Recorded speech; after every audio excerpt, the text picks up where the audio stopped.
Hello, and welcome to our viewers around the world. I am Husain Haqqani, Director for South and Central Asia here at the Hudson Institute. It has been 1 year since the United States withdrew its forces and allied forces from Afghanistan. Questions are still being asked whether the US made a mistake in withdrawing from that country.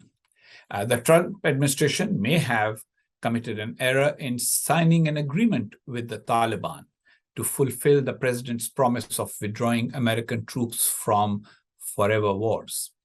The Biden administration transformed folly into disaster in the way the withdrawal was executed. The alternative of withdrawing troops through a deal with the Afghan government was just not explored. The Afghan government forces collapsed.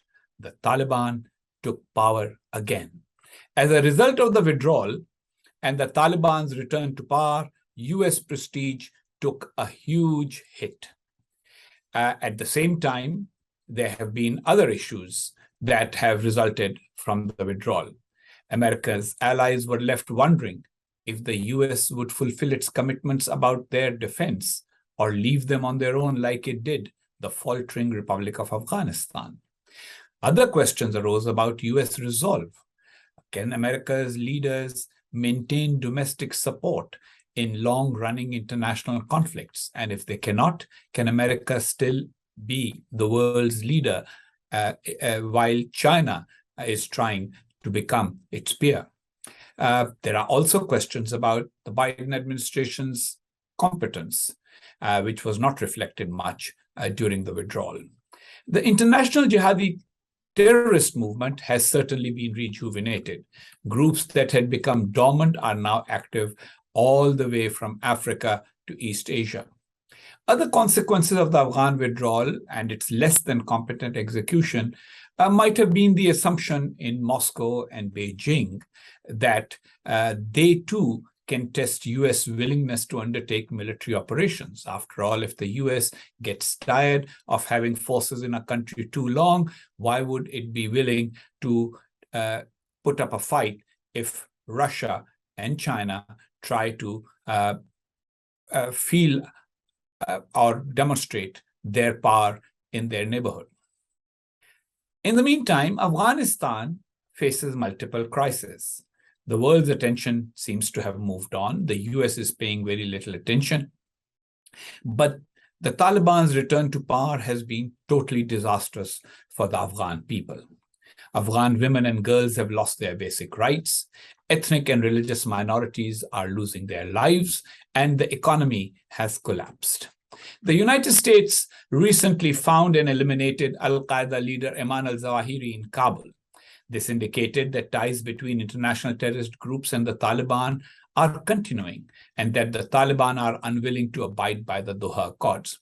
The Biden administration has suggested that it also shows that the US can manage counterterrorism operations over the horizon without having a military presence in Afghanistan. But without some policy about the future of Afghanistan, what is that country's future, and will it become a safe haven for terrorism once again, like it was before 9/11? Having withdrawn from Afghanistan, the US must now deal with the continued terrorist threat there and also confront the consequences of Taliban rule. US claims about upholding or spreading democratic norms and human rights is not going to be very credible if it starts dealing with the Taliban as a reality and is not able to change their behavior.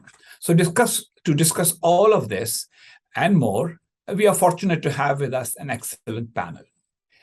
Bill Roggio is a Senior Fellow at the Foundation for the Defense of Democracies and editor of FDD's Long Journal, which provides original reporting and analysis on the global war on terror from Afghanistan and Pakistan to Syria, Iraq, Yemen, Somalia, North Africa, Iran, and beyond. Matin Bek is an Afghan politician who was formerly Chief of Staff to the Afghan President and member of the Islamic Republic of Afghanistan's peace negotiating team. He also served as Deputy Director of the National Directorate of Intelligence of Afghanistan. Javid Ahmad, a long-time and objective South Asia hand, has served as a Senior Fellow at the Atlantic Council for many years. He is a non-resident scholar at the Middle East Institute and also served as Afghanistan's ambassador to the UAE from 2020 to 2021. And finally, Metra Mehran is a human rights activist and a fellow at New York University's Center for Global Affairs. A leading voice in education and women empowerment, she co-founded the Feminine Perspectives movement ahead of intra-Afghan peace negotiations. I would like to not only welcome our panelists, but also suggest that each one of us be prepared to openly discuss any of the questions. Don't deem it limiting that I ask someone specifically for an answer. If any of you want to jump in, just go ahead.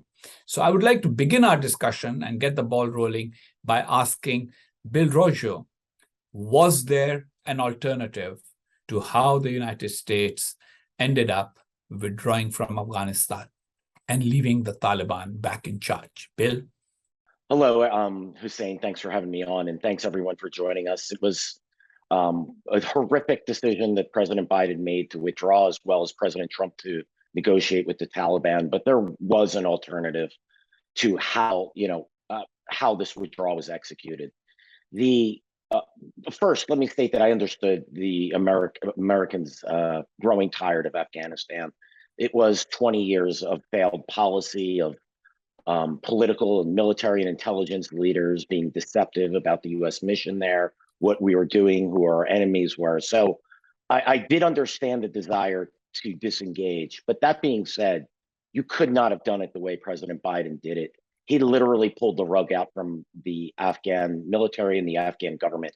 There was never any time given for them to adjust. So the U.S. The U.S. and NATO built an Afghan military that was wholly dependent on U.S. support, maintenance, U.S. weaponry, their intelligence, surveillance, and reconnaissance, and they created an Afghan military that was that operated in a certain way. Once the U.S. withdrew those combat enablers, it was just a matter of time before the Afghan military was going to fail. It was sickening to me to hear President Biden say things like the Afghan people, the Afghan military won't fight. They weren't prepared to fight. More than 50,000 Afghan soldiers and policemen died fighting the Taliban. Far more than Americans and NATO soldiers that died there. There was an alternative. That withdrawal needed to take a slow period of time. One of the things I heard from Afghans that I spoke to, both before President, because I was warning that the U.S. was leaving. The writing was on the wall. I read those tea leaves politically here, both under the Trump administration and then after the Biden administration. So for the year prior to the announcement, I was telling various Afghan officials, political advisors, and people in the military, people in intelligence, politicians, that like the U.S. is leaving. You need to find your own way. The U.S. is not going to be there. And to a man, I heard, we've been assured by state or the Defense Department or the CIA or even Trump or Biden administration officials that the U.S. would not abandon them. So I think the Afghan establishment wasn't prepared mentally for the U.S. withdrawal. So the U.S. needed to give them time to adjust to the fact that withdrawal needed to take place over a slow period of time. The reality is the Afghan government and the Afghan military had to cede significant amount of ground to the Taliban, particularly in the south and the east. They were unwilling to do so. But I think if they had been given time to adjust to the realities of the U.S. leaving, that they may have made these adjustments. And they also needed to clear areas in the north and the west that the Taliban were surprisingly strong in order to reestablish what I would call Northern Alliance 2.0, where an Afghan government and Afghan military could defend Kabul, the provinces surrounding it, and defend key power bases in the north and the northwest. Right. But instead the U.S. just pulled everything out within 3 months, and the collapse was inevitable. Matin Bek, you were there in Kabul till the last day when the Taliban came in. How could this have been done differently, and what, if any, path exists for the future? Thank you, Ambassador Ghani. And let me go a little bit further, because I was in the heart of all this. I used to happen the opportunity to be in all the meetings related to peace with the American officials, with the Afghan government. At the same time, I was there negotiating with the Taliban in Doha. And before that negotiation, I had the chance to have a 3-day dialogue with them. So let me describe the moment when I was in Doha, when Biden announced the withdrawal, how we felt, how the Taliban felt. When the Trump administration, when they were negotiating the Doha deal, I personally told Ambassador Khalilzad, our understanding with the Taliban, before the inter-Afghan negotiation started, we had a 3-day dialogue in July of 2019 with the Taliban. I remember on the concluding day, I, with one other colleague, had a meeting with Ambassador Khalilzad, General, the U.S. commander at that time, I forgot his name at the moment. General Miller, that is. General Miller, and some other people from the other agencies. So we kind of briefed them what was our discussion about. I personally plead to Ambassador Khalilzad. I said, for God's sake, the Taliban are not interested to negotiate with us. They're only after the U.S. withdrawal. So I personally request you, please, don't sacrifice Afghanistan. If the objectives of your government is to withdraw, then make that deal with the Afghan government. If the objective is different than a withdrawal, a peace, so the U.S. should not withdraw until Taliban agree to political settlement, because the only leverage the United States and Afghan government had with the Taliban was the U.S. withdrawal of forces. And I remember what Ambassador Zah told me at that moment. He told me, Matin, don't worry, I have cornered the Taliban. I have cornered the Taliban, and this statement, what he told me, I kept always asking him afterwards. When we entered negotiation with the Taliban, when we were forced to release more than 5,000 Taliban hardcore fighters from our prisons, when the reduction of violence was there, I kept asking them, Taliban are not negotiating. What happened to what you had promised us? And he had no answer. Second, when after election, when Biden became president, so Taliban was very unhappy about that they had lost a chance. They were thinking the Doha deal is kind of wouldn't be any more valid. And so two sides of us, the Afghan negotiating team and the Taliban, came under tremendous pressure from international community to come to an understanding, to give our end state. We produced an end state to the facilitators, to the UN, to the Turks, to the Qataris, to the Germans, and Americans. The Taliban kept promising, but not delivering anything. They refused negotiating. They were under tremendous pressure. So before that, they always used to blame us for not being serious. But now they were the one who were not giving their end state and not ready to be on the table. When it was the night in Doha when President Biden announced the withdrawal, everything changed. The next day, Taliban was smiling, celebrating, and they were saying, now let's talk. Let's talk. So, of course, what they mean by talk, they meant it, we're just waiting for the day to come to Kabul. All of you have to surrender. For the Taliban, peace was always meant it surrender, nothing more than the surrender. So then I came back to Kabul and we started negotiating among ourselves. I agree with Bill. We never took the American withdrawal serious. It was mixed messages was coming to us. But of course, I mean, if we were smart, 20 years of dealing with Americans, we should have read that they're leaving. But we were also kind of naive. Different messages were coming. We're naive. We didn't prepare. I went back and with negotiating with different Afghan politicians, telling what the Taliban are thinking, they're not going to make peace.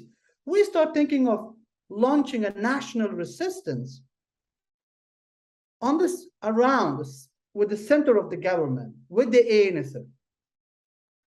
That's how I joined the government. And I agree with Bill and with the opening remarks of Ambassador Haqqani, is still, even with the announcement of withdrawal, with that window of time we had, if we had a work, if Afghan government also was a little bit serious, we still had a chance to stand.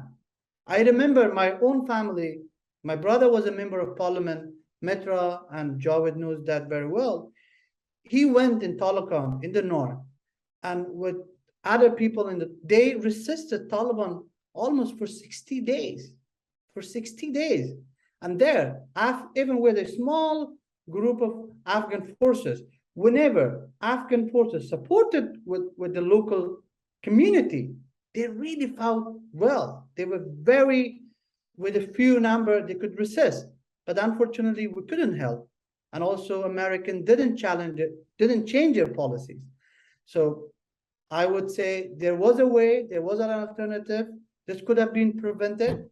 And the Afghan government could have stand on its own, and the army would not have collapsed. Of course, there is an Afghan dimension too, which I have already have expressed that. Right. We failed, our government failed. We also are accountable to an extent. Metra, there can be no peace when half the population is seen as subject people, as people who have to bear all the brunt of the Taliban's medieval beliefs, which is women and girls. From their perspective, this has been a total disaster. How do you see the situation in Afghanistan right now? And how can that disaster at least be diminished, if not finished? And what can be done to try and protect the rights of Afghanistan's women and girls, but also as a whole, ensuring that Afghanistan does not become a medieval emirate like it was in the few years in the 1990s when the Taliban held sway? Thank you, Ambassador. So let me start by saying that reflecting past 1 year, one thing that we can say is people of Afghanistan, especially women, are stripped of their human dignity. They don't have access to education, to employment. Freedom of movement is taken away from them. When they protested, they were imprisoned, tortured, and killed. And then we are the only country on earth that girls cannot attend secondary school. The situation is really bad, but what I feel speaking here is, it's not that we didn't know, it's not that we didn't expect. We knew who Taliban are, not only because of 1994, but between 1996 to 2001, but also in areas they had control, in rural areas, still girls were not able to go to school, women were not able to go to work. They were stoning and lashing women on public spaces to spread fear, but also what's that they believe in. That is their core ideology. And we keep talking about it. And Feminine Perspectives campaign was one of those efforts that we went across Afghanistan to rural areas and asked women if what they want. And what they wanted was access to their basic human rights. And no one listened to us. Before signing the agreement during Trump administration, if you see all the meetings Ambassador Khalilzad had, there is no single Afghan woman present there. After that, when we had the always women's right for everyone during the negotiation process was a side event. It was not the main thing. And there was many consultative meetings that once people returned from Doha, they had with, with people like me, And then when I talked about it, I remember Ambassador Khalzad was saying that, okay, let's make sure that we do not talk about these sensitive issues at these meetings. We can have a side event for women, but once we are able to agree on certain big things with Taliban, then we can talk about women issues. I don't know with what logic he thought, and maybe he still believes, or the negotiation team that were involved, that women's issues should be a side event thing, not that important, and that should be discussed after the negotiation because it's sensitive and it can make Taliban to not agree on certain big political military stuff they believe in. I think he was not the only one. I mean, President Biden himself used to say, when he was vice president, I remember he used to say that, we can't keep troops in another country just to protect the women of that country. Otherwise, we'd have to have troops in many, many countries. It was an oversimplification. Basically, how the Taliban treat the women of Afghanistan reflects their core belief system. And that belief system includes support for terrorist groups like al-Qaeda. So it was an attempt to ignore the core belief system of the Taliban. That is how I would frame this issue, that there was a willingness to think, we can do business with these people, at least it's time for us to get out. And if it's the Taliban, so be it. I think that has proved wrong in the last 1 year. And I think the women's issue is so much interconnected with politics and security and everything that was totally ignored by Americans and unfortunately by so many other stakeholders that were part of the process. Now, what hurts me most is no one listened to us, and there was not meaningful participation of women as we expected it. Right. But what I am proud of is women in Afghanistan are not silenced. They face gun points. They know the consequences of imprisonment and torture, but they are on the streets demanding their rights. And what, as you say, what at least can diminish is I expect the world from now on to listen to women of Afghanistan, that we need to contextualize the policies or other development initiatives that we are taking in Afghanistan first. And the second thing is, please stop believing that there is a Taliban too. And then I don't know why the Taliban are hurt more than we are. Right. Javid.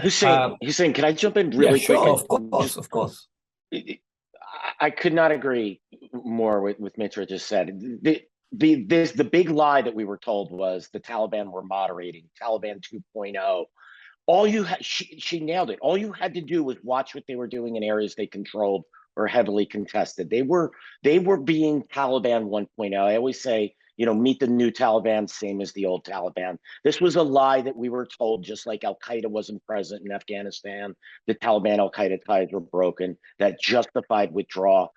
3 successive administrations here in America told the American public this, and this is part of the reason that the American public tired of the war, and it's just disgraceful. Well, Bill, it's I would broaden the comment, and I would say that this kind of wrong understanding of a rival or an enemy applies rather broadly. Every few years, somebody tells us Putin's changing. Everybody will tell us China's changed.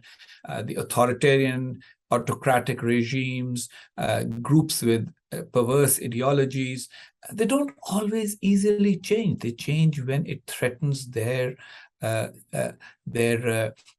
power structure or their ability to hold on to power. If somebody comes tomorrow and tells me Kim Jong-un has changed, then I'm not going to believe that readily. And this willingness to change, I think it comes from a segment that I call the peace at any price advocates in Washington, D.C. And so, Javid, I would like to bring you in at this point. Feel free to answer any of the other questions I've asked, but also I would like you, because you're a Washington sort of, one of those people who's been in Washington think tanks, policy discussions, etc. After reviewing this first year, what are America's policy options moving forward, but also a little reflection on the mistakes that were made before and what brought us to this point? Sure. Just kind of go back to your earlier point, Ambassador, about what alternatives were available or what alternatives were possible that were not explored. And none of these alternatives, if they were available, if they were possible, were perfect for each side. It no longer matters because the Taliban are in charge now, and that's basically the reality that we need to deal with. Now, do we like it? Absolutely not, but that's the grim reality. But to me, the outlook, this very grim, bleak outlook in the country right now presents a very stark reminder of our collective failure of imagination. Of course, there are various factors of Afghanistan's crash and collapse, but the failure of imagination is the one that requires more examination and more kind of looking into. And I think at the core of this failure of imagination are two very important paradoxes, both from the past but also from the present, which I think broadly explain America's own past 20-year engagement in Afghanistan and then subsequent disengagement from the country.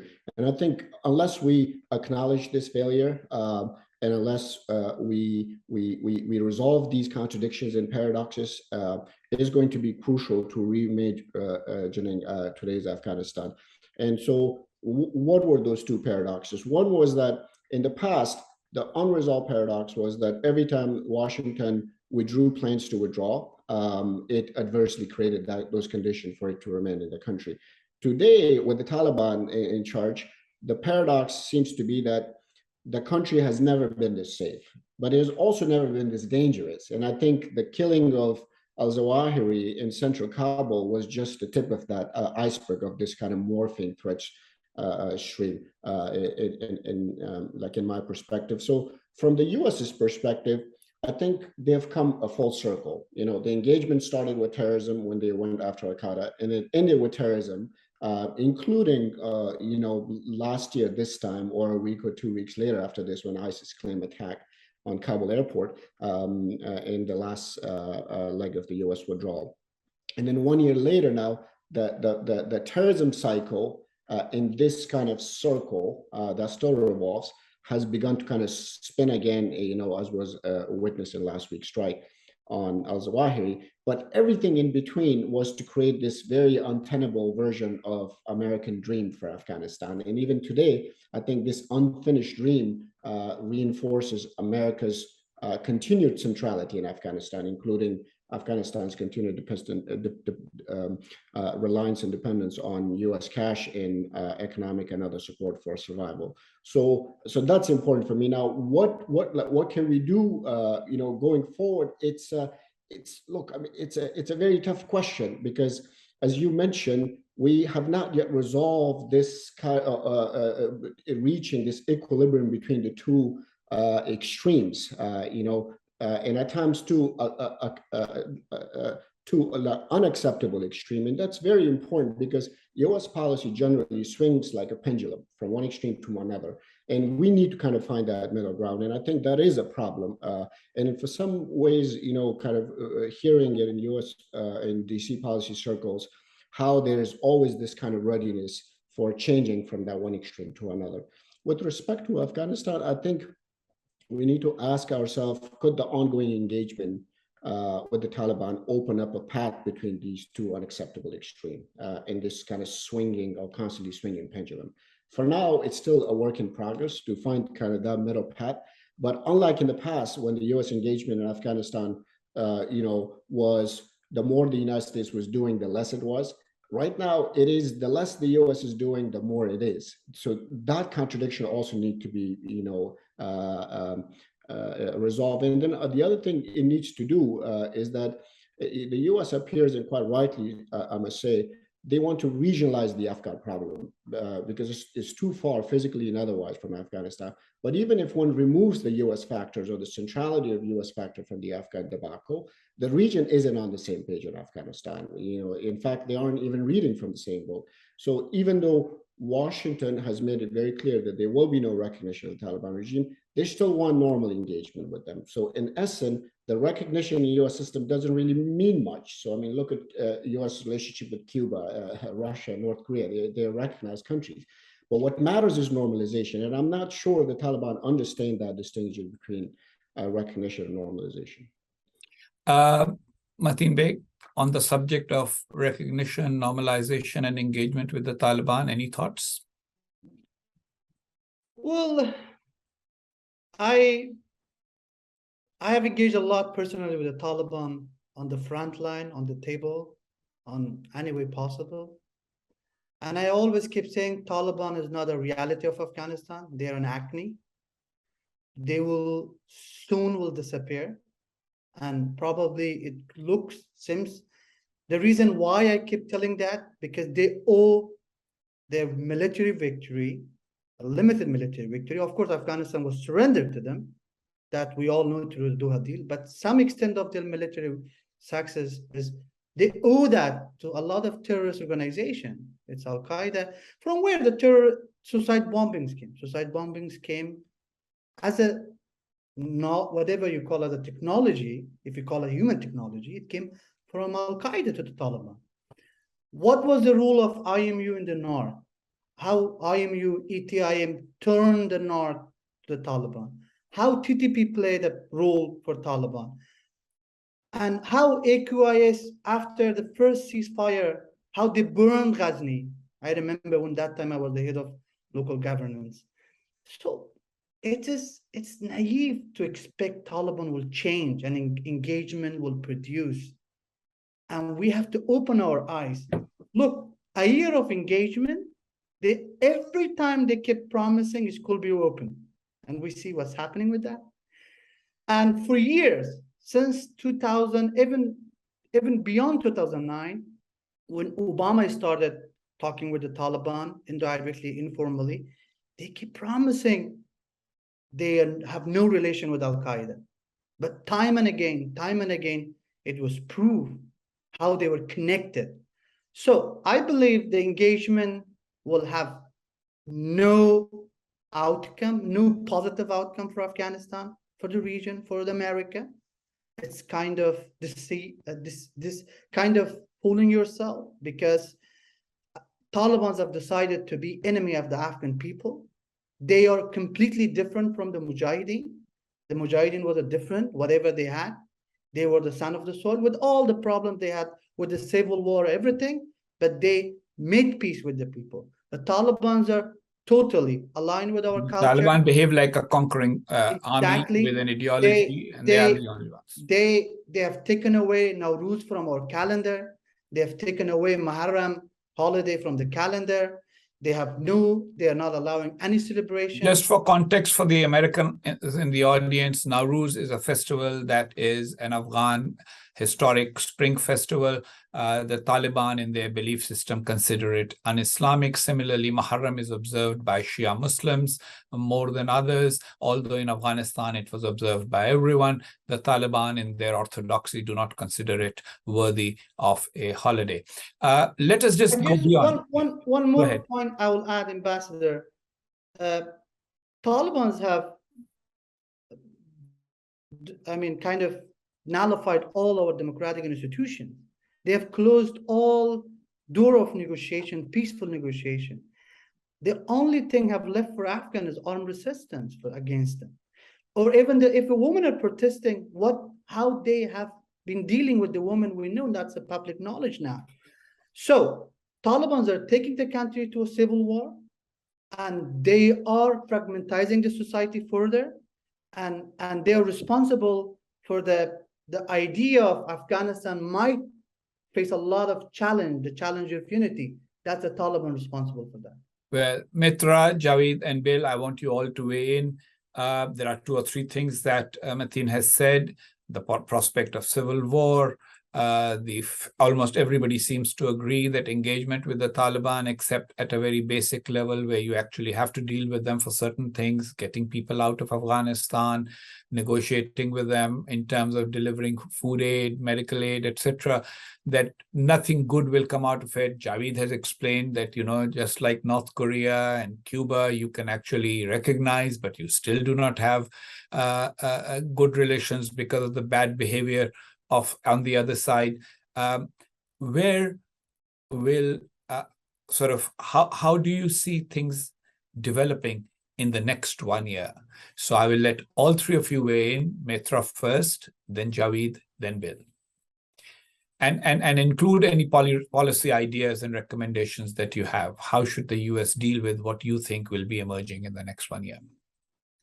So what's happening currently in Afghanistan, I don't see a peaceful year ahead, honestly. The reason is, unfortunately, in DC, people describe security so physically and militarily for Afghanistan. While there is crisis, people don't have any security. They are, yes, maybe you see silence, but we say there is silence in prison too, because people don't have the voice. Media don't have the presence. But at the same time, I think everyone knows context of Afghanistan, that we are very diverse, ethnic, linguistic, and religious-wise, and no one is represented in their government.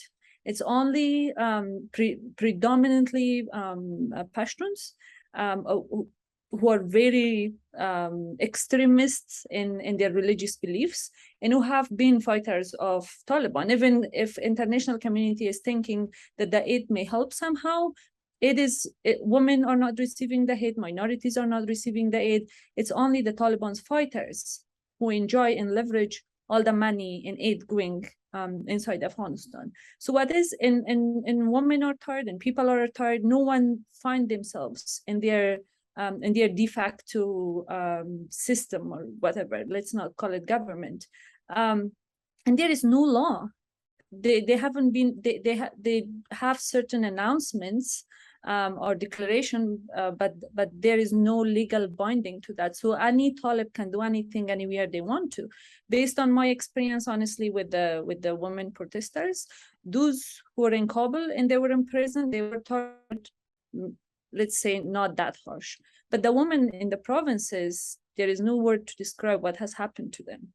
And then the reason is Taliban don't have any control over their fighters and soldiers still in provinces. And then so where I come from, for example, Badakhshan, I have heard that because there is so much mines, for example, and now illegally people are using them, they say if Taliban says, don't do it, then as simple as this, they're going to go and become and use the flag of ISIS. So they don't have control over Afghanistan. People don't connect with them, and no one relate to them too. So I mean, maybe with the fear and terror, they control people for sometimes, but it's gonna explode somewhere. And I don't see any even the physical military security they are pretending or showing to the world. I don't see that sustaining in longer term, honestly, in Afghanistan. Javid? Sure. Look, I mean, on the engagement or not engagement or normalization, not like non-normalization, it's just it's really hard not to do those. But even when you do it, there are ways to do it, mainly because there's still 36, 37 million Afghans that requires help. They're starving, they're dying, they're soaring unemployment. There's an uncertain economic and political future, and they're effectively imprisoned in that larger and expanding Afghan geography. And Taliban have increasingly become, as was mentioned, internally oppressive and externally aggressive, as we have seen with the broader region. But look, I mean, even with normalization or some kind of recognition, which I don't see happening, I mean, as much as I hate it to happen, we need to also realize that there will still be question around the ideological underpinnings of that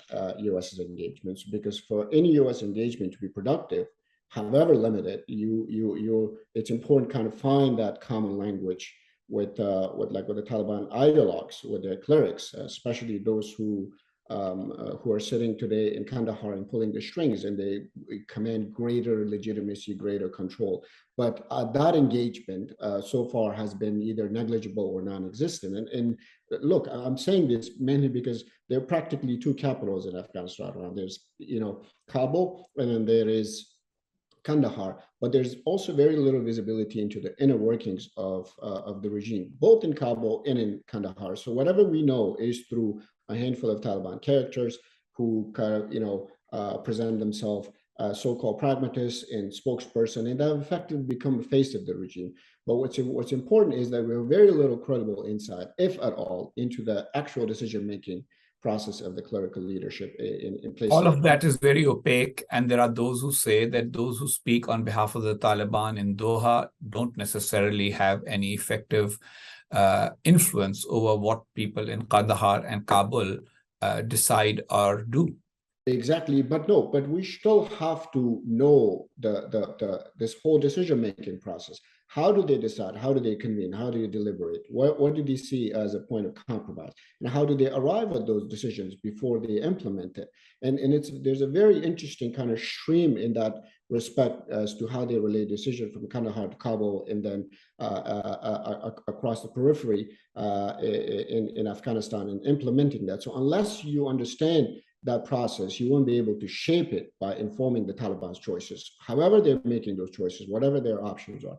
And I think that dearth or lack or absence of that insight has put the United States at a great disadvantage. The second point on the next step, as you mentioned, was it was very interesting that this past Sunday I saw, everybody saw, a former member of the Colombian M19 guerrilla group who was sworn in as president of Colombia. I mean, of course, he contested the election, but he was voted in.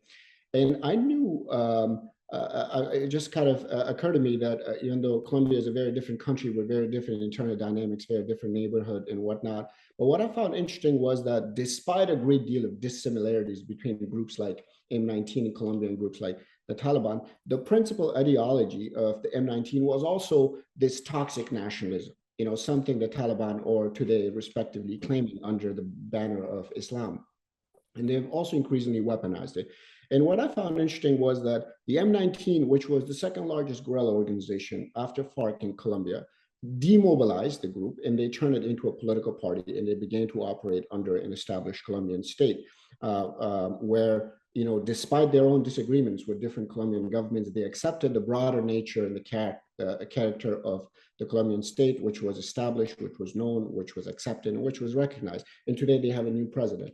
In Afghanistan today, unfortunately, that very concept of acceptance is missing, both on the Taliban side, also on the non-Taliban side, and that includes folks like myself and Matin and Metra. I think the idea of a compromise or some kind of an accommodation, tactical or otherwise, between the Taliban and non-Taliban groups on the nature and character of an Afghan state that's acceptable to all is missing.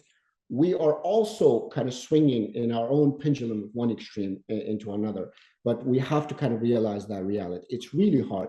And in between all of this, what the Taliban are doing, as was mentioned, they're knitting together the different social and religious pieces to cobble together their own ideological state. And they've done an impressively good job at it. They're very organized, very patient campaign to effectively re-Islamize the Afghan society because they don't see it as Muslim enough.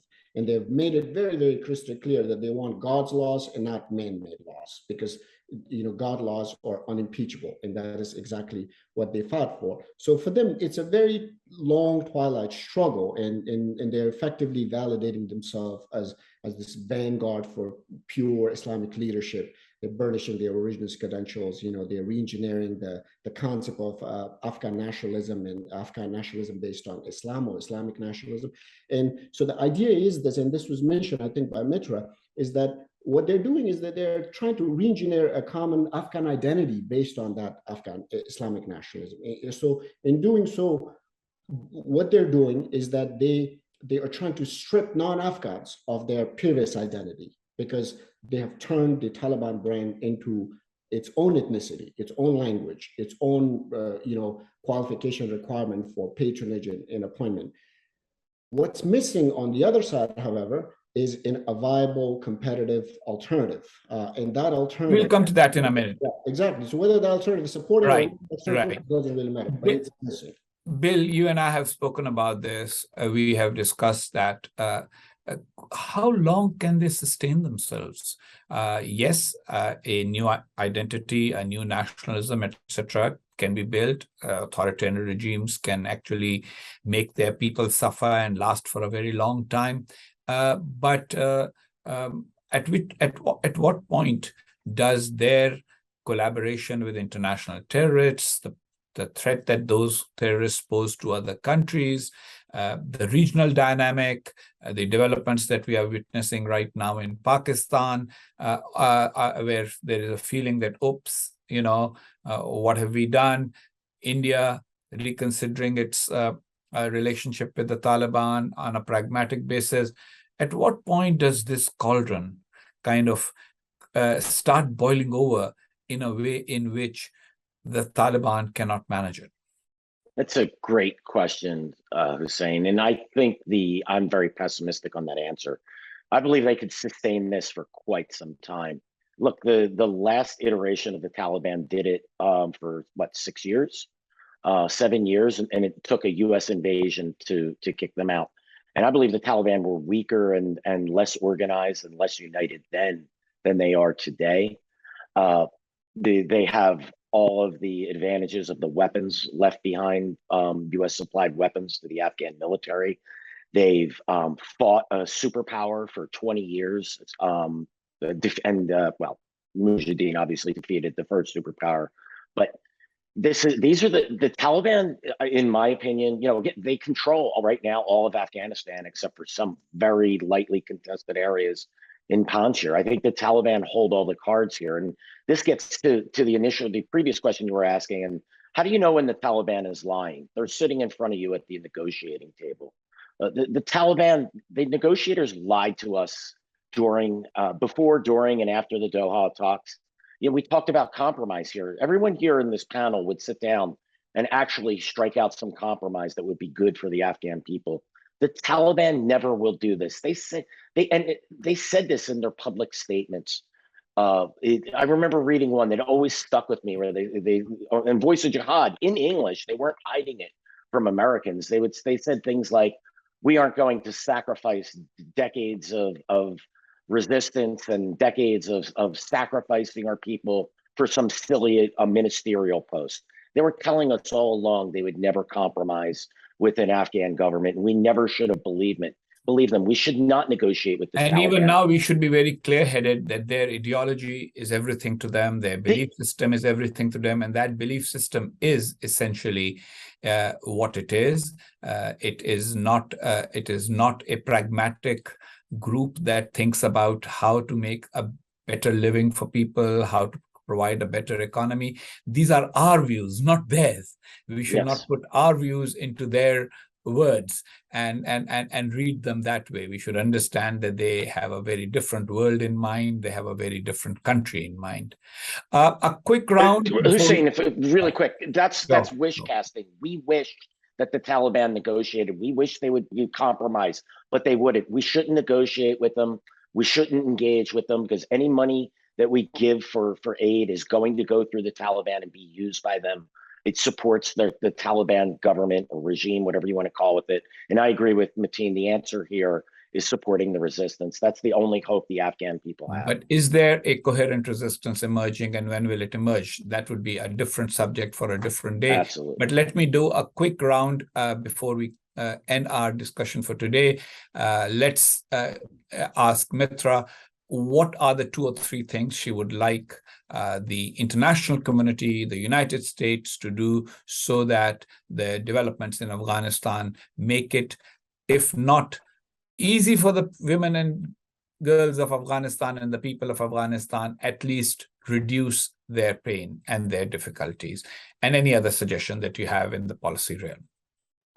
Thank you so much. So let me start by saying that what hurts us the most is still women are not included. We are not on that table, but there is red carpets for Taliban across the world. And so one of the things I would say, if you would agree with me, is that the European Union and the American government, when they interact with the Taliban, they need to say, you know what, we are not going to meet you without the presence of some women from your side, or we will have women on our side, and you are not going to force them to dress a certain way or not, because we are meeting you as representatives of our countries and our governments, not living by your values and your standards.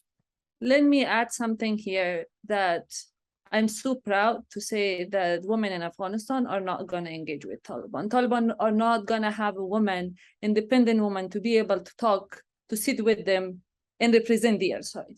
So even if they bring some woman, that will be forced. So that's not going to happen.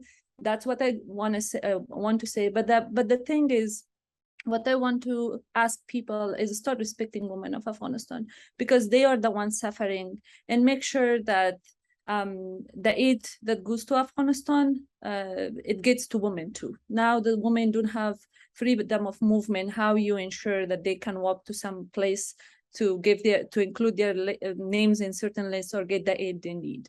So that is the first thing. The second thing is engaging with Taliban shouldn't mean legitimizing or not normalizing them.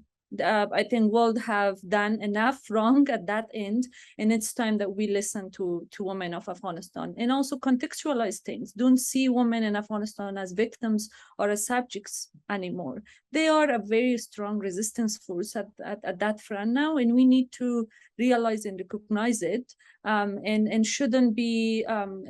There is another narrative that really bothered me, is believing, or certain people want to believe, that all women in Afghanistan are culturally aligned with what Taliban say or what's that they believe. Believing in your beliefs doesn't have to be as extreme as Taliban's. Okay, women are Muslim, they practice certain things, but definitely that's not what they want. What Taliban are doing at political, economic, and social fronts. So that's important thing. And then I wanna end, or I think there is. I don't want to say certain. I don't want the world to come with certain policies and expect that that's the right thing for women of Afghanistan. I think they are there now. We need to listen to them. We need to engage with them. We need to make sure that they are on those tables with us, if not with Taliban. And then I am tired of the world being so appeasant, approaching Taliban so appeasingly. It hurts me why they are not using their leverage against Taliban. Okay. And I want a world to use that. Okay, Matin Bek. As I mentioned earlier, Taliban doesn't belong to Afghan society. They are a bunch of Pakistani madrasa educated people. They have invaded Afghanistan, and Afghanistan was surrendered to them, unfortunately, through the Doha deal. Through them also surrendered to Taliban and a syndicate of terrorism. Afghans are starting resisting, either you speak the women movement or other pockets of resistance in Panjshir and Darab, in Balkhab, in Takhar, in Samangan. In a year, these people already have, with no resources, no backing, have been able to resist Taliban, and it will take time. It will become bigger. And second point I would like to mention there, and we all owe them, Afghans, our armed forces, and they have been abandoned, and on a daily basis they have been killed by the Taliban. My recommendation specifically to the United States would be that, because they are the only reason they have been killing by Taliban, because they helped the United States go after the culprits of 9/11. Today, they are paying the price and they're being killed on a daily basis. My recommendation is that the United States should start working with these forces inside Afghanistan or outside Afghanistan. There is a professional force. They represent all Afghans. And Taliban, sooner or later, might take some year. They will disappear the way they came, and they will disappear probably last time as they did, like a house of cards. They will collapse. But my recommendation is working with Afghan people, with the former ANSF, with the women, with the civil rights, activists. So basically working with those Afghans who were opposed to the Taliban, who became America's allies after 9/11, and who should have been able to, should have been empowered enough to actually form a effective sort of governing team, which couldn't happen because, as Bill Roggio said, the American decision was that they will build a military that would be totally dependent on the US. Instead, maybe this time not create that kind of dependency, but still provide assistance. Okay, Bill Roggio. Yes, I couldn't agree more with both Metra and Matin. It said we have to be supporting all elements of civil society that opposes the Taliban.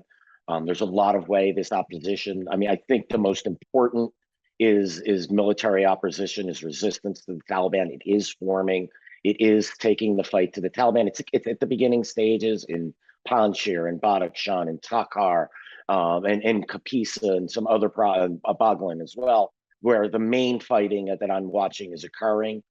And I think it's important, and you're absolutely right, Hussein. We need to enable the Afghans. Let the Afghans, you know, the US came in and we put, and NATO put a Western stamp on Afghanistan. And to me, that was the seeds of failure of this entire project. It needs to be Afghan-led and Afghan-driven. We could help.